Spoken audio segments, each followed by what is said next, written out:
7 en punto, bienvenidos a Milenio, 19 horas. Marcelo Ebrard condiciona su continuidad en Morena a la determinación que tome el partido respecto a la impugnación que presentó ayer contra el proceso interno. Anuncia que formalizará su movimiento político nacional. Un tribunal ordena dejar en libertad al exfiscal de Morelos, Uriel Carmona, por el segundo proceso que enfrenta, pero se queda en prisión porque la Fiscalía Capitalina cumplimenta una tercera orden en su contra. El presidente López Obrador participa en la conmemoración de los 50 años del golpe de Estado en Chile, firma el compromiso de Santiago para proteger la democracia en ese país. Y en la afición, la Audiencia Nacional de España admite la querella que abrió la Fiscalía contra Luis Rubiales, quien renunció ayer a la presidencia de la Federación Española de Fútbol. Comenzamos.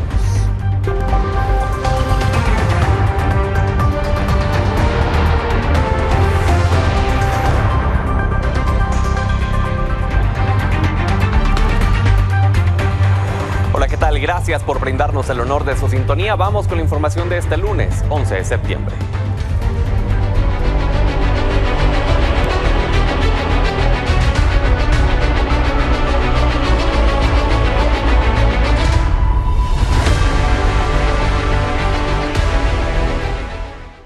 Y va a depender la respuesta que tenga Morena, el curso de acción que nosotros vamos a seguir. Y esas diferentes circunstancias que se dieron, incidencias en el proceso, se quedan igual, pues yo ya no tendría interés en estar en Morena. Y estoy consciente de lo que les estoy diciendo. Porque si se le da carta de naturalización a que se utilicen programas sociales, si se da carta de naturalización a que intervengan gobernadores, alcaldes, que se force a los sindicatos a que sus miembros vayan a los eventos, ¿por qué habría yo de permanecer allí? Entonces, ¿qué explicaría toda la lucha política que hemos dado?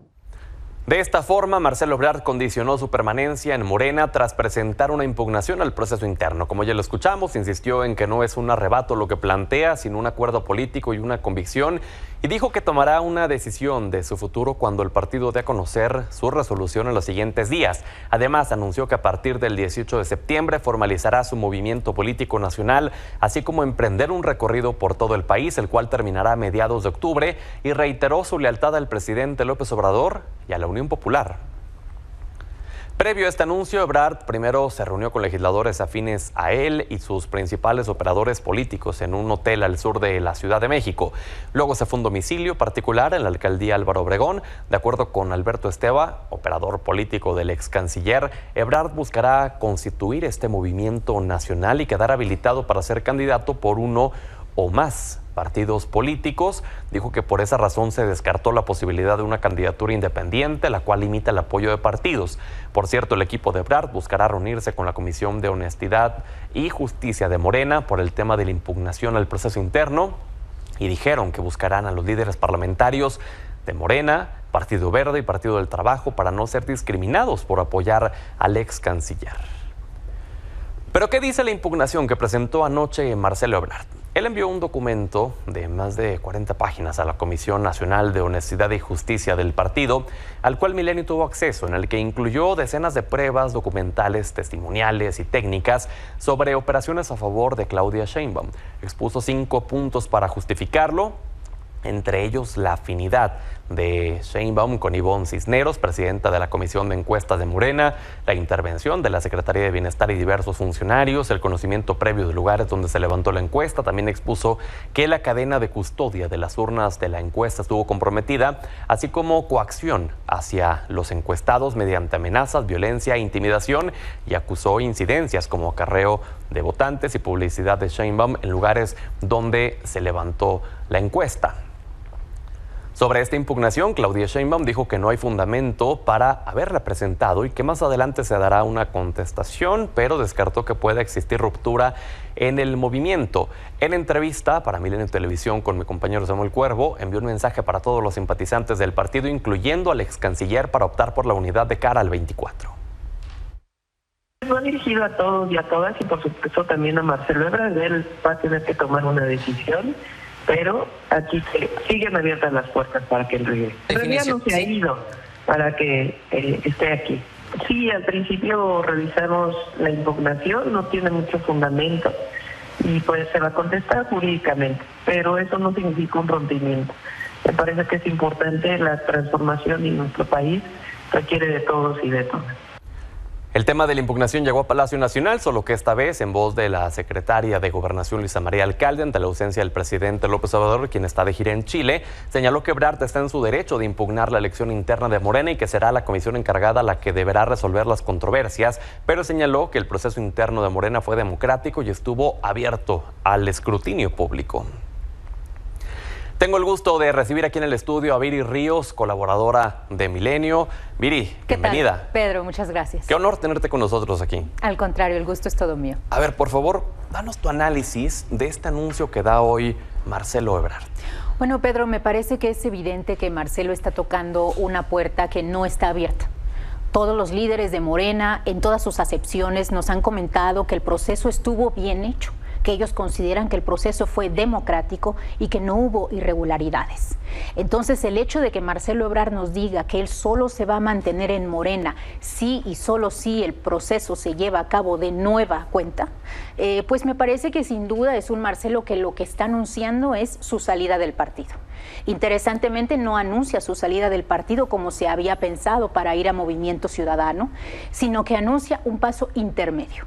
Uno en el cual él empiece a cotizarse cada vez más alto en el mercado, a mostrar su poderío electoral en esta gran gira que anuncia que comenzará a mediados de septiembre de este año, y que eventualmente lo llevará a algo muy interesante, Pedro, que es la posibilidad de negociar con distintas facciones políticas el que él se convierta en su precandidato.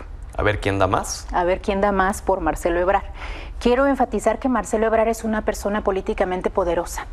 No estamos viendo a cualquier candidato a la presidencia organizando una fractura. Estamos viendo a una persona con un poderío dentro del Congreso, dentro del Senado, con representación en prácticamente todos los estados y a quien hemos visto que es un candidato decente, con capacidad de jalar votos. ¿Le caería como anillo al dedo Movimiento Ciudadano? Yo creo que le caería como movimiento al dedo no solamente Movimiento Ciudadano, sino probablemente también a Morena, Pedro. Porque el voto que sigue a Ebrard es un voto muy similar al voto que sigue a Xóchitl. Esto quiere decir que probablemente Ebrard dividiría el voto de la alianza, el voto del frente opositor, y a lo mejor incluso solidificaría el voto de Claudia, porque muchas personas enojadas con la fractura que Ebrard está encabezando dentro de Morena, probablemente sentirían pues una mayor urgencia por apoyar a la legítima heredera del obradorismo, que es Claudia Sheinbaum. Hay versiones, obviamente las has escuchado, de que esto es una salida ya pactada para hacerle justo la chamba a Morena. ¿Tú descartas esa posibilidad? Me parece que sí la descarto, porque de haber sido una salida pactada, la salida más favorecedora para Morena hubiera sido la que le planteó el mismo López Obrador a Ebrard, que es que él fuera candidato independiente. De esa forma se aseguraban que Marcelo Ebrard no iba a tener una gran cantidad de votos, no iba a tener posibilidad alguna de ganar, y sí que jalara una parte del voto de Xóchitl y del Frente. Me preocupa también, y creo que esto es también evidencia de que no hay un pacto, el lenguaje, Pedro, que se escucha en Ebrard. Es un lenguaje muy duro, es un lenguaje en donde abiertamente se posiciona en contra de Morena y habla de sus vicios. Que Marcelo Ebrard se pueda salir de Morena pone en riesgo el llamado Plan C del presidente de obtener mayoría en el Congreso. Me parece que sí. Y Pedro, pues esa es la gran razón y otro de los puntos que hace que haga agua el argumento de que esto es una cuestión pactada. Porque si vimos incluso en su evento del día de hoy, no es solamente morenistas quienes lo siguen. Hay miembros del Partido Verde, hay una coalición grande de diputados de distintas facciones políticas que están siguiendo a Ebrard y que podrían darle, ¿qué te gusta? 15, 20 puntos, 25 puntos en una elección presidencial. Y bueno, eso significaría de facto que se eliminara la posibilidad de mayoría para Morena. Para Movimiento Ciudadano, ¿convendría más ir con Marcelo Ebrard que en su caso con Samuel García? Mira, esa es una gran pregunta, Pedro, para la cual todavía no tenemos respuesta y creo que ni Marcelo mismo tiene respuesta. Y creo que la razón por la cual empieza esta gira septiembre 18 es precisamente para medirse, para empezar a ser medido en encuestas, para empezar a ver qué tal sale en los careos comparado, digamos, con alguien como Samuel García, que hasta ahora había sido el candidato por default de Movimiento Ciudadano. Y Viri, hoy estuvo muy interesante la columna que publicaste con nosotros Mil aquí gracias, Pedro. en Milenio sobre esta nueva travesura del INE. Así es. Cuéntanos, por favor, un poco de esto que estás viendo sobre la condicionante de darle un lugar a un diputado o diputada en situación de pobreza.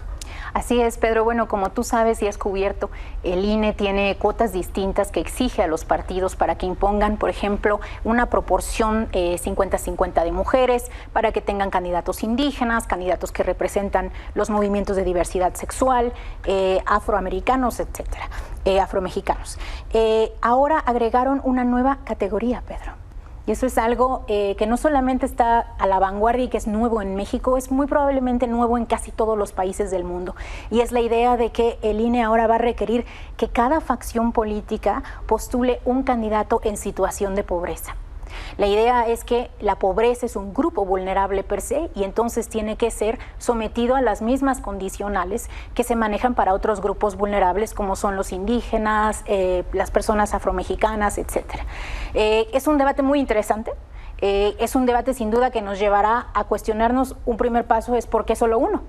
Si vivimos en un país en donde el 36% de las personas viven en condición de pobreza. ¿Y esta condicionante es en detrimento de los espacios de los demás grupos vulnerables? Lamentablemente, por la forma en la cual el INE diseñó esta condición, se dan a los partidos 20 lugares y se les pide que escoge alguno de los grupos vulnerables para utilizar estos espacios. Eso quiere decir que si alguien en situación de pobreza utiliza ese espacio, será un espacio que lamentablemente, Pedro, ya no pueda ser utilizado por otro grupo como un indígena o como una persona afrodescendiente. En conclusión, Viri, ¿esta idea es buena o es mala? Me parece una idea buena, una idea muy de vanguardia, Pedro, pero una idea que todavía tenemos que pensar cómo aterrizamos bien. Perfeccionarla. Perfeccionar. Viri, pues te esperamos más seguido por claro acá, que por sí, favor. Pedro, cuando gustes. Muchísimas gracias por estar con nosotros. A ti. Y también le agradezco a Mario Delgado, presidente nacional de Morena, que nos pueda tomar la comunicación. Presidente, gracias por su valioso tiempo. Al contrario, Pedro, ¿cómo estás? Buenas tardes. Presidente, escuchábamos este fin de semana con la coordinadora de los comités de defensa de la Cuarta Transformación, Claudia Sheinbaum, que están buscando abrir el partido a todos. ¿Qué significa esto? Que es momento, Pedro, de hacer una convocatoria a toda la ciudadanía que está de acuerdo con lo que está pasando en el país, con esta transformación que encabeza el presidente, a que nos ayude, a que participe en el movimiento, como lo hizo Andrés Manuel en su momento en 2018, que abrió Morena a la sociedad, a la gente que quería un cambio. Ahí llegaron liderazgos muy relevantes como Olga Sánchez Cordero, como Susana Harp y muchos otros perfiles que nos ayudaron a ganar en el 2018, a ser parte de esta transformación. Ahora lo mismo, Morena es un instrumento de lucha, Morena es del pueblo de México y pues queremos que más gente participe. Es decir, abrir las puertas también a personajes políticos de otros partidos, de oposición específicamente.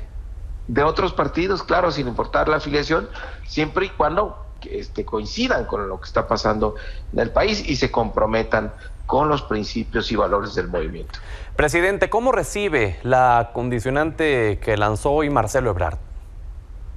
Pues él tiene su derecho a presentar esta queja a la Comisión de Honestidad y Justicia, que ellos pues tendrán que resolver y evaluar.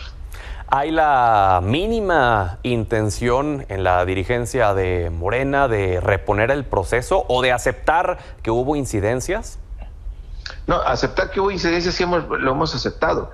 Lo que hemos dicho es que estas incidencias pues finalmente no alteraron el resultado de las encuestas. Se logró salvaguardar la integridad de la opinión de la gente y ello te lo demuestra que tienes 5 encuestas diferentes que tienen un nivel de coincidencia altísimo en cada uno de los resultados y sobre todo también la consistencia entre el primer y segundo lugar. Ni con no sé qué tamaño deberían ser las incidencias como para tener resultados diferentes, que sí estaríamos en un problema, una encuestadora un ganador, otra encuestadora otra, pero hay una enorme coincidencia en los resultados, lo cual pues quiere decir que el proceso pues no sufrió ninguna alteración significativa, sino se vería evidentemente en los números. ¿Usted coincide con quienes dicen que Marcelo Ebrard lo que está haciendo es justificar su salida del partido? Yo no sé, yo lo respeto a él mucho y yo quisiera que siguiera apoyando este movimiento. Estamos en un proceso histórico que apenas va iniciando. Usted fue durante muchos años el brazo derecho, el hombre de confianza de Marcelo Ebrard. En lo personal, más allá de lo político, ¿qué siente usted de haber quedado en medio de esta situación?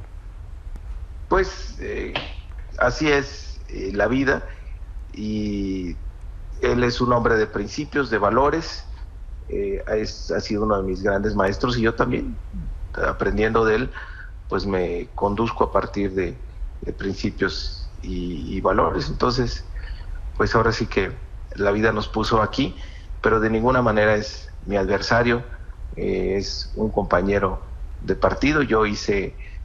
Actuamos con congruencia, con mucha honestidad en este proceso. No tengo nada de qué arrepentirme ni de qué avergonzarme, y ahí están los resultados que avalan este proceso, y sobre todo pues hay la aprobación de la mayoría de nuestros simpatizantes, de los militantes, y también pues ha habido reconocimiento de fuerzas que no necesariamente son morenistas, y innovamos en este proceso, y es inédito, no hay ningún antecedente en la democracia mexicana sobre este ejercicio. Sé que ha podido platicar con él, sé también que no me va a decir qué es lo que han hablado, pero solamente me gustaría preguntarle al respecto, ¿en qué ánimo lo notó? ¿En un ánimo de abrirse a conciliar o en un ánimo en donde ya no hay marcha atrás? Yo no voy a especular sobre eso. Yo siempre mantendré la buena disposición a que pues Morena siga siendo su casa. Presidente, y cambiando ya de tema, pues ya comenzaron las separaciones de cargo, levantar la mano para la Ciudad de México. ¿Cuál será la metodología que se va a seguir para la capital? Por encuestas también, Pedro. Aquí la gente decide a través de las encuestas. ¿Será una encuesta madre y espejo, como se hizo en la nacional? Sí, puede ser, pero ya esto de urna simulada seguramente ya no. Vamos a una encuestita normal. ¿Cuándo se va a definir ya todos estos detalles, presidente? Pronto sacaremos ya la convocatoria. Y la pregunta obligada, ¿usted va a ir por la Ciudad de México? Pues ya que salga la convocatoria veremos, Pedro. Lo que más convenga al movimiento no es cuestión de una aspiración personal, debo decirlo claramente, es lo que más le convenga al movimiento. Mi objetivo es que pues Morena siga creciendo, Morena gane la presidencia, gane la mayoría en el Congreso y todas las gobernaturas que estarán en juego. ¿Cómo ve el panorama en específico de la Ciudad de México, la competencia? Hay que hacer mucho trabajo en la ciudad, no hay que confiarnos, hay que dar el mensaje claro a la ciudadanía de cuál es la propuesta, y obviamente es el lugar más informado, más politizado, más participativo del país, y hay que estar a la altura de esa demanda que va a tener la gente. Pues, presidente, le agradezco que como siempre podamos platicar sobre este tema y otros más, y le agradeceremos si podemos seguir en comunicación. Claro que sí, con mucho gusto, Pedro. Atento siempre. Gracias, presidente Mario Delgado. Siguiendo con temas políticos, hoy la alcaldesa de Cuauhtémoc, Sandra Cuevas, anunció que en unos días presentará al Congreso capitalino su solicitud de licencia para separarse del cargo y buscar la candidatura por la jefatura de gobierno, adelantando que podría hacerlo a través del Frente Amplio, al cual compartirá una propuesta para el proceso de elección. Nuevamente resaltó que le gustaría competir contra Ricardo Monreal, a quien consideró el más listo de Morena. Además, señaló que al ser nueva en la política se ha abierto camino y vencerá a cualquier rival que le pongan enfrente. Cambiando de información, hoy un tribunal federal ordenó a un juez de control de la Ciudad de México decretar la liberación del exfiscal de Morelos, Uriel Carmona, quien fue vinculado a proceso en el penal de máxima seguridad del Altiplano por su presunta responsabilidad en el delito de encubrimiento por favorecimiento en el caso de Ariadna Fernanda. Sin embargo, la Fiscalía Capitalina complementó una tercera orden de aprehensión por el delito de feminicidio en su calidad de auxiliador, por lo que continuará recluido.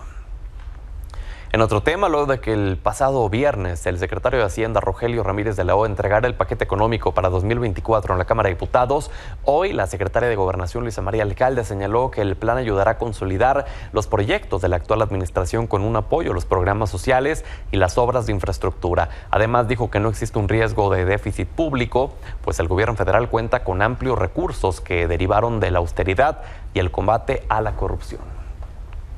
Vamos a una breve pausa, son ya las 7:20, tiempo del centro de México. Regresamos con nuestra mesa de debate Punto Medio.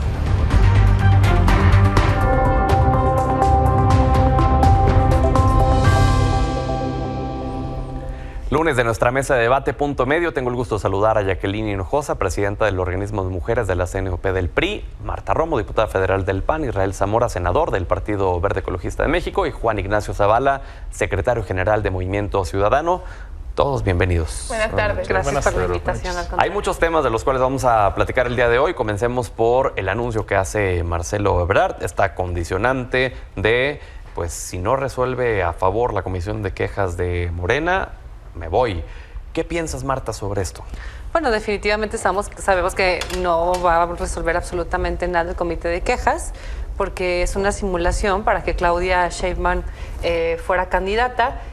Presentó todas y cada una de las irregularidades con pruebas específicas que vino señalando a lo largo de la campaña y no tuvieron la voluntad de modificarlo y de cambiarlo. Creo que por dignidad debería de pensar y en su momento asumir una postura responsable de tomar y ver cómo es verdaderamente un verdadero cambio para México. Ya nuestro presidente nacional, Marco Cortés, tanto como Xóchitl Gálvez, le extendieron las puertas abiertas para el Frente Amplio por México, ¿sí? Y creo que en su momento tomará la mejor decisión, pero ahí está el claro ejemplo de manera práctica y específica, como las porquerías que nosotros estuvimos señalando a lo largo y ancho, a lo largo de su proceso, pues tienen como resultado este tipo de impugnaciones como las presentó de manera ya oficial. Senador. Pues yo creo que Marcelo Ebrard es un hombre sabio. Estoy seguro que va a saber ponderar lo que le está ofreciendo la oposición. Sería caer en los partidos que representan un retroceso al avance democrático de nuestro país, y creo que él está, por supuesto, consciente de eso. Entonces nosotros creemos que el proceso que vivimos en la cuarta transformación, en la selección de la persona que va a representar esta defensa, pues es un proceso inédito, es un proceso que fue muy transparente, en donde participaron inclusive encuestadoras que él propuso, en donde coincidieron. O sea, si uno analiza la variación de los demás participantes y la que él ofreció, no hay ningún cambio. Entonces creemos que, confiando en ese proceso que fue transparente, en donde todos los demás participantes aceptaron el resultado, manifestaron que había sido transparente, creo que él debe de valorar esta parte. Es un hombre, te repito, los que lo conocemos sabemos que no toma decisiones al aventón, y vemos, lo que sí estamos viendo es que los partidos de la oposición que no tienen un candidato y que la que tienen se va a desinflar en cualquier momento, pues ya se frotan las manos para ver si él Solo estamos pueden a 10 convencer. puntos de diferencia, claro que tenemos candidata. Como dijiste, creo que coincidimos. Marcelo es un hombre sabio, un hombre que ha luchado con Andrés Manuel toda la vida y que parece que una vez más no le cumplieron. Es la tercera vez que engañan a Marcelo Ebrard. Ya no sé si es ingenuidad o realmente creer en un proyecto que no tiene ni pies ni cabezas. Tú dijiste el proceso limpio que tuvieron, pero después salió su propia secretaria general de Morena diciendo que unas personas valían más que otras en la encuesta que hicieron. Y además también Marcelo, durante todo el procedimiento, estuvo señalando el desvío de recursos, obviamente los dedazos, las amenazas de gobernadores a diputados y senadores, que de hecho se volvieron a repetir ahorita en la conferencia de prensa, porque lo dijo, que los coordinadores parlamentarios estaban presionando a los diputados que estaban apoyando a Marcelo para que no lo apoyaran. Ha sido un proceso muy sucio, donde Marcelo, una persona, como tú dices, muy capaz, pues queda en el aire. Y repetimos lo que dijo Xóchitl: si a ti no te cumplió Andrés Manuel, para eso está el frente. Antes de pasar con Juan, ¿te gustaría responder algo? Pues nada más decir que nos llama mucho la atención que ya la oposición desconfíe de su candidata y esté ¿Para buscando mejor? en Marcelo Ebrard ¿Por? un nuevo candidato No, y no, esté yo dije, empujando no, su no te salida. confundas. Tenemos de Morena. candidata Tenemos candidata y mucha, ¿eh? y Bueno, queremos a ver, que se vamos a agregue al escuchar frente, a pero Juan. no como candidato. Coincido con el senador Zamora del Partido Verde que el proceso de Morena fue un proceso inédito, pero fue un proceso inédito por la cantidad de recursos públicos que se utilizaron, por la falta de transparencia. Cualquiera que haya pasado por una de las grandes ciudades del país, de las grandes carreteras del país, nunca habíamos visto la cantidad de espectaculares que se vieron de un solo partido político, la cantidad de bardas, la cantidad de recursos públicos involucrados. El propio Marcelo Ebrard denunció el uso de la Secretaría de Bienestar, el uso de recursos públicos para beneficiar a la candidata Claudia Sheinbaum y para que después de todos nos dijeron que no se gastaron ni siquiera 5 millones de pesos cada uno de los aspirantes. Es una burla en la cara de todas las mexicanas y los mexicanos, pero a diferencia del Frente, nosotros denunciamos esos excesos, esos derroches con absoluta congruencia, porque nosotros vamos a seguir, Pedro, sin hacer campaña hasta que la ley así lo disponga, a diferencia del Frente, que ya también tiene a su candidato. ¿Y estarían dispuestos el Movimiento Ciudadano a recibir a un candidato que salió de un proceso Mira, así? sin duda alguna, cuando a Marcelo Ebrard se le excluyó en 2015, recordemos por uno de los hoy aliados del Frente, el PRD, que operaron junto con el PRI en el Tribunal Electoral para bloquearle a Marcelo una candidatura, Movimiento Ciudadano lo ofreció. Él tiene que tomar una decisión, o ya dijo que tomará un tiempo para hacer una gira, pero nosotros tenemos que seguir en nuestra propia ruta, porque nosotros tenemos perfiles, tenemos cuadros, tenemos muchísimas mujeres y jóvenes dispuestos a cambiar el rumbo del país y tenemos que seguir construyendo nuestro proyecto propio independientemente de los demás aspirantes. ¿Pero tiene las puertas abiertas? Pues tiene las puertas abiertas en el sentido de que nosotros hemos invitado y somos el partido que más hemos crecido desde la elección del 2021, porque todos aquellos que no ven las puertas abiertas en lo que nosotros denominamos en la vieja política, tienen las puertas abiertas en Movimiento Ciudadano. ¿Es así? Sí. Que Marcelo Ebrard pudiera dársela de casualidad, bueno, no casualidad, pero la posibilidad de que se pudiera unir a Movimiento Ciudadano, ¿le afecta directamente al Frente? Es decir, como dijo el presidente en la mañanera hace muchos días, ¿le quitaría los votos a Xóchitl, Marta? Definitivamente creo que divide más a Morena que al Frente. Creo que Marcelo Ebrard está etiquetado de una manera clara con un ala muy importante de morenistas, entonces prácticamente quien se identifica con Marcelo Ebrard no es la gente que se identifica con el Frente, vendría a sumar una parte muy importante al Frente como tal y por eso es un Frente amplio que su principal aliado es la sociedad civil organizada y además los partidos políticos, entonces vendría a sumar, pero sin duda alguna lo que verdaderamente, a quien verdaderamente le quita es a Morena, entonces por eso celebro si viene al Frente, como reitero, él no vendría a encabezar porque el Frente tiene ya una coordinadora que es Xochitl Gálvez y no es que se esté cayendo, ¿Por qué le dicen coordinadora no se va a y no candidata? No simulen. Es coordinadora. Senador, ¿a quién le afecta Marcelo Ebrard si pudiera ir con Movimiento Ciudadano? ¿Quién le afecta más? Mira, yo no daría ni siquiera por hecho que va a salir de Morena. ¿No? No lo doy por hecho. Yo creo que, repito, Marcelo Ebrard tiene un lugar en la lucha de la transformación del país y el único lugar para hacerlo es a través de Morena, PT, Verde. Y así se ha demostrado. Por eso las preferencias, esta desacreditación que tratan de hacer el PRIAN y MC del proceso es porque ellos no lo quieren aplicar, porque pero es el quien te primer metió los recursos proceso es el propio Ebrard. Realmente los ciudadanos designaron a quien quiere que lo represente en un proyecto para el 2024. Ni siquiera le dejaron entrar los representantes. Siempre era el dedazo. Aquí estuvimos en esta mesa hace 2 o 3 meses y dijimos, va a ser un dedazo. Fue una simulación, el del PRIAN y el de que hizo esta selección, y el PRIAN PRD. Discúlpame, es que no fue dedazo, fue razón de mando. Que es lo mismo. Marcelo Ebrard debe decidir si irse a los partidos que representan el pasado o quedarse en la transformación. Una y otra conociéndolo, creemos, yo no doy por hecho que se vaya a ir. Jackie, ¿qué es lo que tú ves, pero ya en los estados? Porque ya pasó el tema nacional, ahora pues ya han comenzado muchos a levantar la mano para la Ciudad de México en específico, pero también viene Yucatán, son 9 estados en total los que se juegan. Para empezar, sí va a haber unidad entre el PRI y el PAN. ¿Ya se lograron poner de acuerdo con la distribución de candidaturas? ¿Quién va a ir, quién no? ¿O vamos a ver también en las siguientes semanas pleito al interior del frente por no ponerse de acuerdo. No, jamás. De hecho, lo que hemos demostrado en estos procesos, en la construcción del Frente Amplio, es una total madurez de las tres fuerzas políticas, donde todavía no se definen, Pedro, pero sí, lo que estamos muy seguras y seguros es que la unidad del frente está más duro que nunca, así que se agarren porque vamos por las 9 gobernaturas.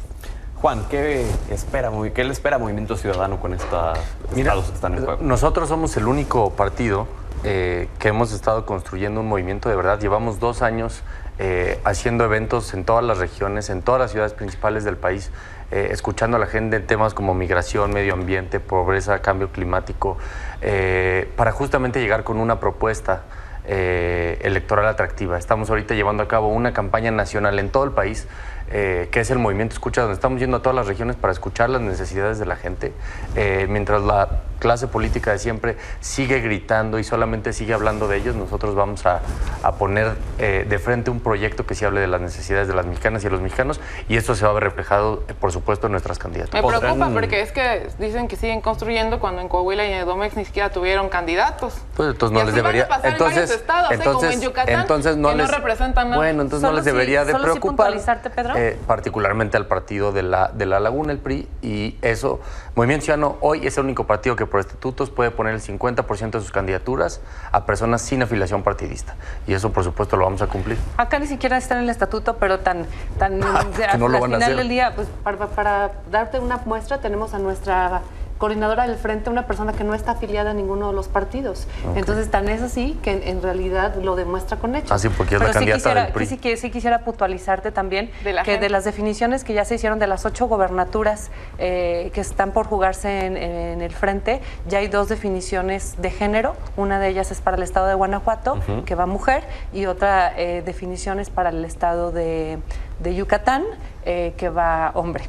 Entonces han estado iniciando poco a poco con las definiciones. Sus propios partidos, los propios partidos lo han hecho público en diferentes espacios, no es secreto de nadie. Entonces han ido definiendo uno a uno y han ido construyendo, pero esto todavía puede variar conforme se vayan construyendo. Si vienen más aliados y más personas que se quieren sumar al frente, en su momento podría haber con mucho gusto cambios. ¿Qué pasa con el Partido Verde, senador, de cara a estos 9 estados que están en juego? Pues mira, nosotros formamos parte, repito, de una alianza en donde no hay dedazo, ¿no? Yo creo que por eso el signo que tienen, porque fue un dedazo. Es de y X, acá es te falta todo. las vocales y las letras. El puesto principal, que fue la coordinación, marca el ejemplo para todo lo demás, a través de encuestas. Todos los puestos van a ser designados a través de las encuestas. Y tómbolas, que sea el pueblo el que decida. Las tómbolas que se burlan permitieron que accedieran personas que nunca tenían posibilidad cuando decidían las cúpulas. Y que no saben Entonces, las cúpulas siguen decidiendo en el PRIAN, en el PRD, y por eso es tanta la molestia de que se haya creado un precedente por parte de Morena, del PT y del Verde, en donde los que deciden incluso quiénes pueden llegar a competir para un cargo de elección popular es el pueblo, ¿no? Son las bases del pueblo. Yo tengo una pregunta porque no me quedó muy claro y como creo que a todos no nos quedó claro, porque en el imaginario de Morena fueron 12,500 encuestas, boletas que tuvieron para elegir al coordinadora, pero después, Sheinbaum, hagamos el resumen, Sheinbaum sacó de esas 12,500, 4,000, ni la mitad. Bueno, pero después salió Citlali, que es la secretaria general de Morena, diciendo que no valía lo mismo un joven de la Sierra de Guerrero a una señora empresaria de Las Lomas. ¿Cuál es la ponderación? ¿Por qué no valemos lo mismo? Lo dice la Constitución.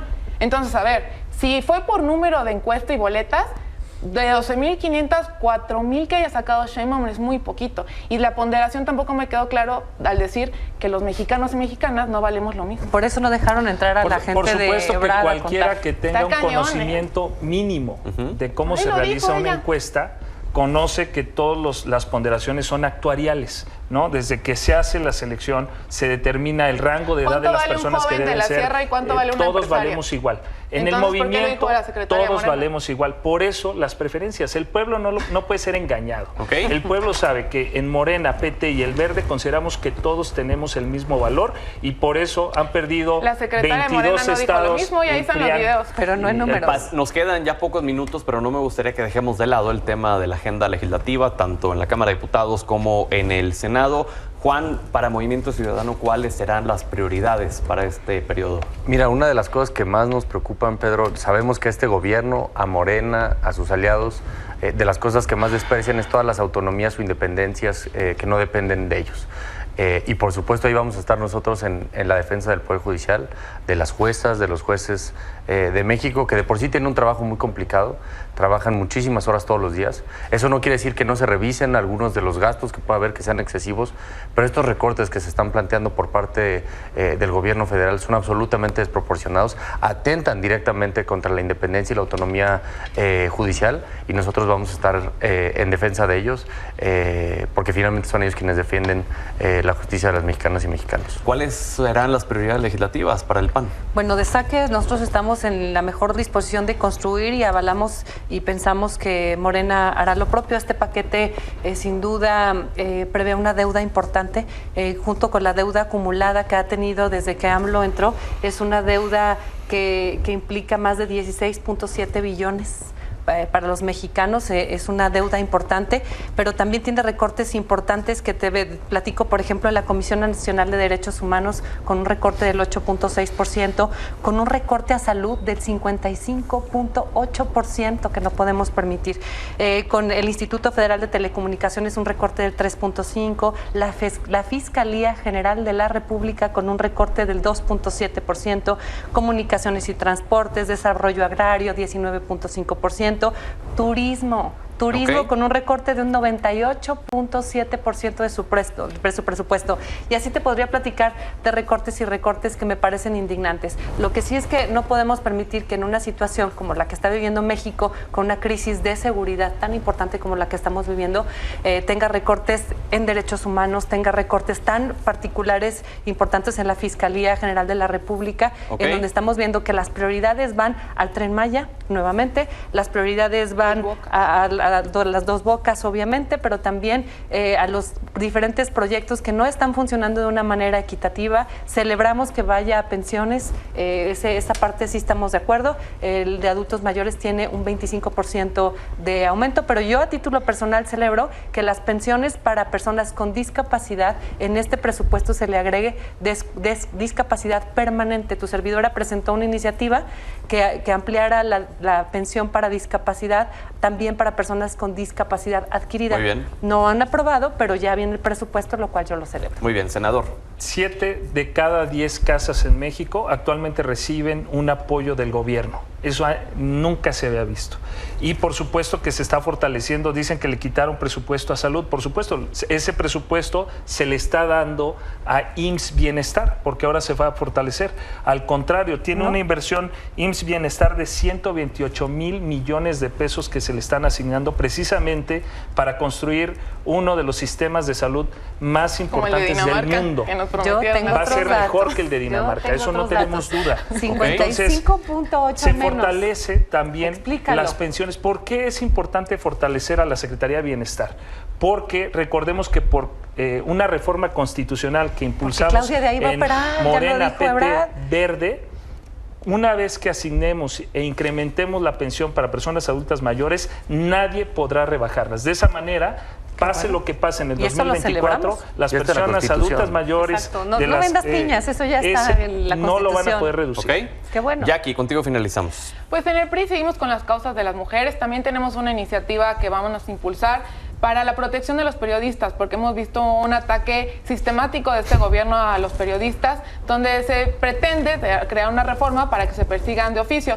También el tema de la defensa de las instituciones, y sí, obviamente vamos a seguir pidiendo presupuesto justo para las mujeres, porque siguen sin tratamientos para el cáncer, se les reducen las estancias infantiles, se eliminaron. Y también el tema, tenemos otra iniciativa para regular la inteligencia artificial, por el tema también de violencia que viven todas las mujeres. Este país tiene un aumento en muertes maternas, como lo dijo mi compañera, 50 millones de personas en este país se quedaron sin acceso a la salud, y de esas 50, 33 millones son mujeres. Así que en el PRI seguimos atentos a las mujeres, a las causas. De hecho, mañana tenemos un foro para presupuesto con perspectiva de género, porque esa es una de las principales causas que vamos a tener en el periodo legislativo. Desarrollo agrario, 19.5 menos por ciento también.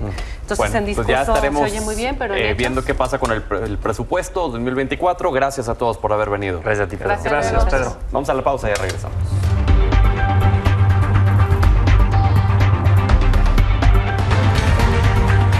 El viernes le informamos sobre el sismo magnitud 6.8 que sacudió Marruecos. Según la cadena estatal, al menos 2.862 personas han muerto, otras 2.562 resultaron heridas. Las labores de rescate continúan. En otra información, en su visita por Chile, hoy el presidente López Obrador acudió al Palacio de la Moneda para participar en la conmemoración de los 50 años del golpe de Estado en ese país. Pedro Domínguez, nuestro enviado especial, tienes la cobertura de lo que pasó con el presidente López Obrador. Adelante, buenas noches.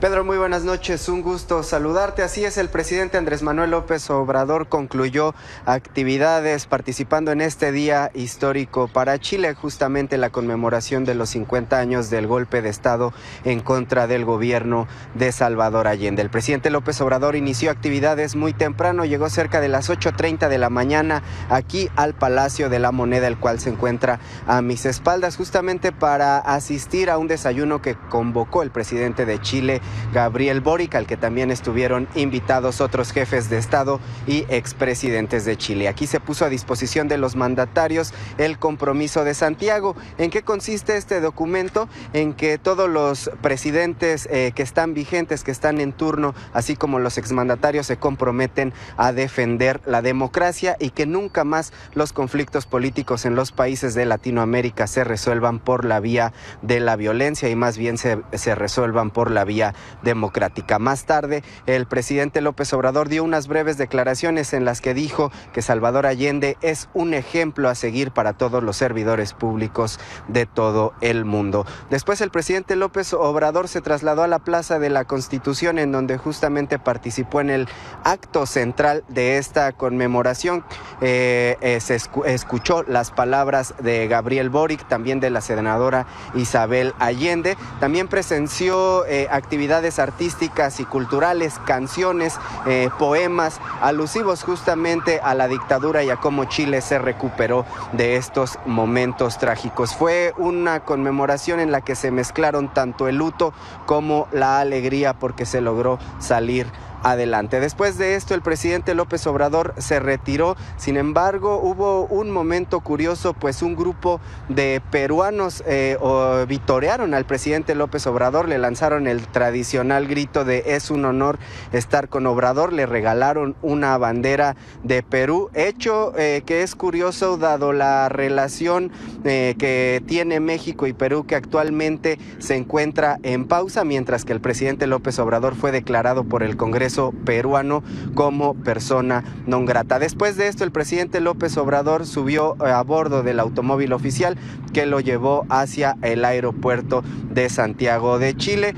Nos comentaba en una charla informal personal de la Presidencia de la República que el presidente López Obrador no haría ninguna actividad y que en ese momento, cerca de las 2 de la tarde, hora local, emprendería su viaje hacia la Ciudad de México. Y bueno, todavía estamos a la espera de confirmar si mañana encabeza su tradicional conferencia mañanera o lo vuelve a hacer la secretaria de Gobernación, Luisa María Alcalde. Es así como concluye esta gira por Sudamérica, Pedro, del presidente Andrés Manuel López Obrador. Gracias, Pedro Domínguez. Buenas noches. Buenas noches. La conmemoración del golpe de Estado en Chile se ha convertido en un símbolo de resistencia para un país que continúa viviendo los estragos de una dictadura que se mantuvo por 17 años. Pero ¿cuál es el trasfondo de este hecho histórico? Moisés Durán y María Fernanda Castañeda nos cuentan. Soy un luchador social que cumple una tarea, la tarea que el pueblo me ha dado. No daré un paso atrás y que lo sepan. Dejaré la moneda cuando cumpla el mandato que el pueblo me diera.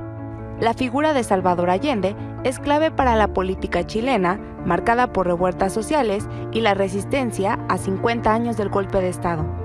Llegó a la presidencia en noviembre de 1970, instaurando el primer gobierno socialista elegido de forma democrática, causando inquietud dentro y fuera del país bajo el contexto de la Guerra Fría. Aunque su primer año tuvo un balance positivo, en 1972 el país entró en una fuerte crisis económica que provocó huelgas y manifestaciones, pero el descontento llegó hasta las Fuerzas Armadas. Liderados por el comandante en jefe del ejército, Augusto Pinochet, el 11 de septiembre tomaron las calles de la ciudad de Santiago y rodearon el Palacio de la Moneda, sede presidencial donde estaba Allende. Aviones de la Fuerza Aérea bombardearon el edificio y en su interior se encontró el cuerpo del mandatario junto a una arma con la que se suicidó.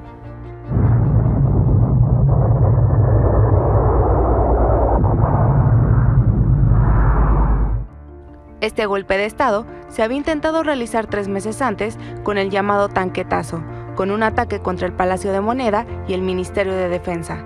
Pero luego de que las Fuerzas Armadas lograron su objetivo, Augusto Pinochet tomó el control del país instaurando 17 años de dictadura.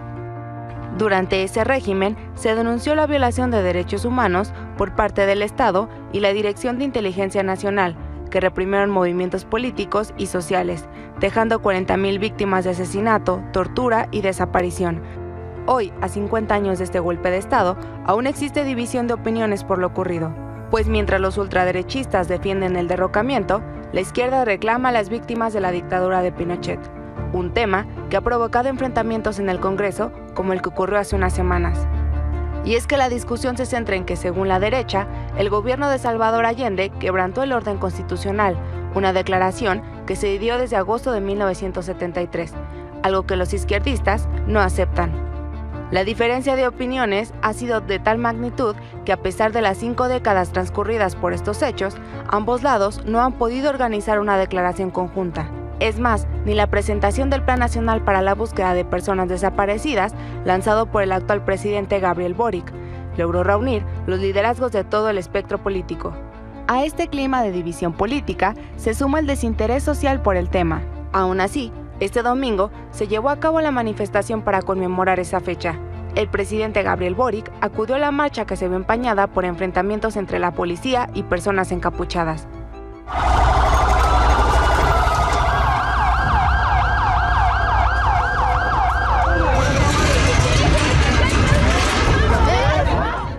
Así, entre división política de opiniones y el actual desinterés de la sociedad, se cumple medio siglo de un golpe de Estado que marcó la historia de Chile.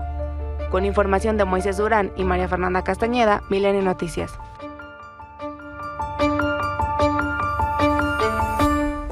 Y en otra fecha que se conmemora el día de hoy, el embajador de Estados Unidos en México, Ken Salazar, conmemoró a las víctimas de los ataques terroristas del 11 de septiembre de 2001 y reconoció la unidad de la sociedad estadounidense.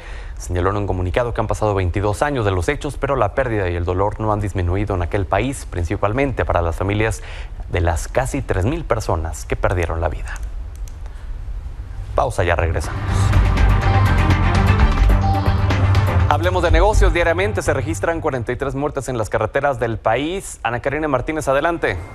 ¿Qué tal, Pedro? Muy buenas noches. En efecto, de acuerdo con la Alianza Nacional por la Seguridad Vial, en México se reportan 43 muertes en las carreteras de nuestro país por diferentes motivos. Estos pueden ser por accidentes, por violencia e incluso hasta el robo. De acuerdo con el presidente de la Alianza, Arturo Cervantes Trejo, los tramos más peligrosos se encuentran en Estado de México, Querétaro y Michoacán, y detalló que por cada fallecido hay 30 heridos, lo que suma 1,200 al día. De acuerdo con información de la Secretaría de Infraestructura, Comunicaciones y Transportes, la colisión por usuario vulnerable es el accidente con más muertes. Al sumar 576, le siguen la salida del camino con 444, colisión frontal 368, la colisión por alcance 252, colisión lateral 210, la volcadura del vehículo 131 y la colisión contra algo fijo con 126 incidentes. En cuanto a las carreteras con mayor número de muertes, la primera es la México Piedras Negras con 167, le siguen México Ciudad Juárez con 129 y México Nogales con 107. 1.07,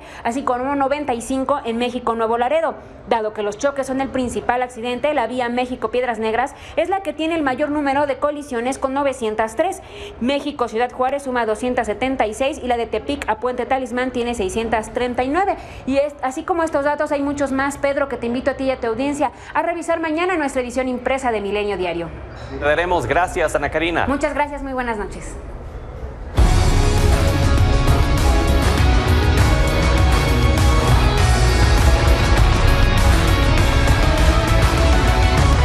Buenas noches, Minile Taide. Ya se fue Luis Rubiales. ¿Qué pasa ahora con él? Muy buenas noches, Pedro. Así es, hemos seguido de cerca justamente todo este tema y bueno, ya la Audiencia Nacional de España admitió la querella presentada contra Luis Rubiales por los delitos de asalto sexual y coacciones por parte de la Fiscalía Española. Eso en términos legales, Pedro, después de lo que ya mencionabas, de esa renuncia de Luis Rubiales en un comunicado, de hecho lo informó al presidente interino de la Real Federación Española de Fútbol, Pedro Rocha, su renuncia al cargo, así como a la vicepresidencia de la UEFA. El dirigente señaló en su momento que es evidente que no podrá volver a su cargo y aferrarse justamente a ese puesto no contribuirá a nada positivo. Así es como se despide Luis Rubiales de su puesto. Mucha presión social, Pedro, por parte de muchos entes, por parte de muchas organizaciones y bueno, al final Luis Rubiales dice adiós a su puesto, no solamente en la Real Federación Española de Fútbol, sino también en la UEFA. Así la situación. Y ayer justamente también nada más comentarte que se le rindió un homenaje a Jenny Hermoso en el marco del duelo de la Liga Femenil MX entre las Tuzas y Pumas. Ahí estamos viendo parte de las imágenes, esto obviamente por el título que obtuvo con la selección española de fútbol en el Mundial. Ese tema es importantísimo porque después de ese título se habló más de Rubiales que de la hazaña que hizo la selección española. Sí, tristemente platicamos de todo lo que vino, como bien lo dices, de ese beso a Jenny Hermoso y poco se tocó del tema cancha, de todo lo que habían pasado estas futbolistas, ¿no? Que varias de ellas, pues bueno, llegaron de última hora porque recordemos que justamente también por un tema extra cancha había 15 jugadoras dijeron adiós a la selección española y después, bueno, esta selección contra todos los pronósticos conquistó la Copa del Mundo. Pues muy bien, Minelli, te agradezco como siempre. Muy buena noche. Y le agradezco a usted que nos haya brindado el honor de su sintonía. Quédese con Elisa Lanis en unos minutos más. Yo lo espero mañana aquí en Milenio 19 horas. Buenas noches.